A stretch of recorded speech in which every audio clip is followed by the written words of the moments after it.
Hi coaches, Ron Siliko here.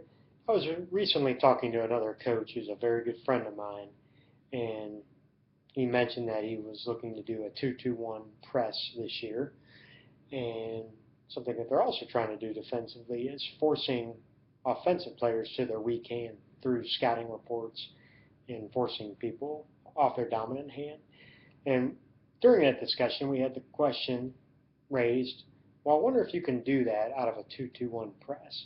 So after thinking about it for a few days, these are 4 points that I've come up with that, yes, I believe you can do this out of your press if through your scouting and through performance on the court, you want to take this approach of forcing people to the weak hand. So I've set up on the board here the 2-2-1 press and I'm going to address each of the 4 points in the presentation here. In general, the 2-2-1 press is what a lot of folks call a passive press. You're not necessarily denying people all over the floor, not necessarily even looking to trap all situations, but it's a situation that can slow the game down or you can speed it up if you do choose to go the denial approach. But a 2-2-1 press generally wants to force the ball up the sidelines, get a trap, and take away the middle and long passes, and generally will concede passes backward.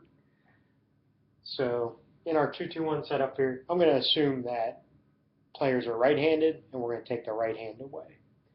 So first point I want to talk about here is denying the strong side catch or the strong hand catch. So most teams against a 2-2-1 press, ball will be inbounded, guard will break down, turn, square, and face pressure.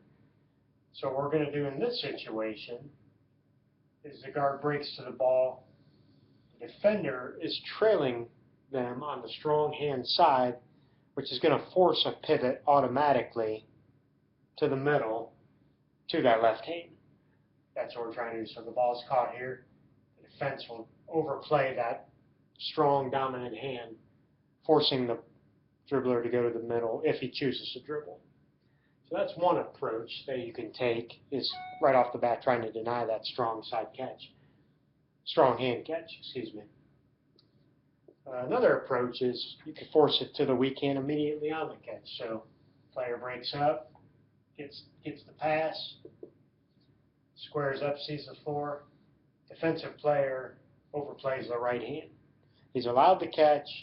He's not really pushed the offensive player to the middle, but now he's taking away the strong right hand, which is going to, if the ball handler does want to dribble, he's going to dribble into the middle.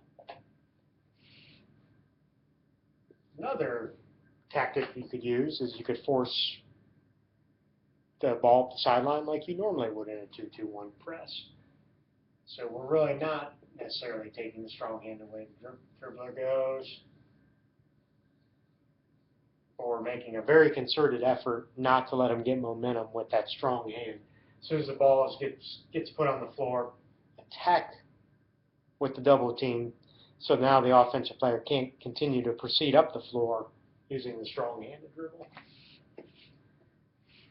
And then the last thing, which to me is an option that I would choose the most, is